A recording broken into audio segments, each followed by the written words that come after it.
my wife and I joke. She's like, watching somebody hoop is like watching bad sex, right? It's just like, it's just like, that's hilarious. Yeah, man. It's just like, he's just screaming at me, and the organ is playing, right? And like, if the organ goes out, it's just off. And so it's like, how do we? Yeah. And so like, if I put a bunch of clips up of like, me telling you like what it means to be a bad human being, be a Christian, or what is baptism? And then we use AI to help with that. So for example, took my sermon on baptism and wrote a book called Pastor Justin Talks About Baptism. So every person who says yes to baptism in our church gets an AI written book based upon my sermon for their generation. That's crazy. To understand what baptism is, or the speaking in tongues, know.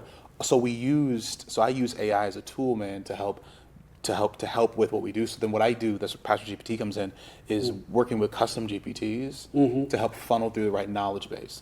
Because it's the knowledge base on a lot of these stuff is not made with every church in mind. Every denomination is different. Every church is different. And so if we're not careful, Logos or just ChatGPT or Claude is going to give you the most popular and not always what's right.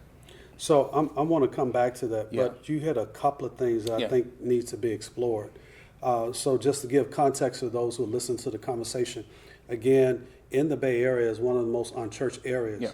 So you have to re-articulate so that people can understand the faith. I'll give you a quick example.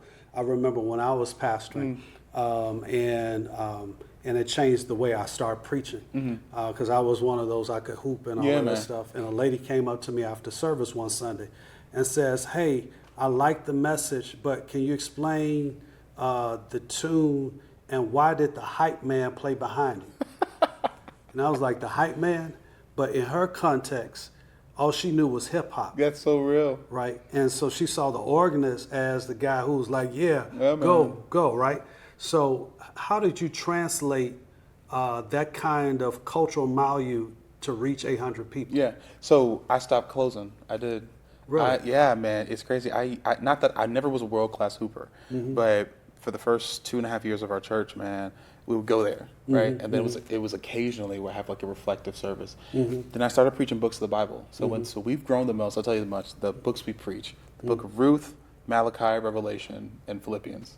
Shut up. Yeah, man. That's what we preach. I begin to talk about sin, hell, the end times, the Antichrist, all this type of stuff. And we've grown because people have become better disciples. And I simplified the vision.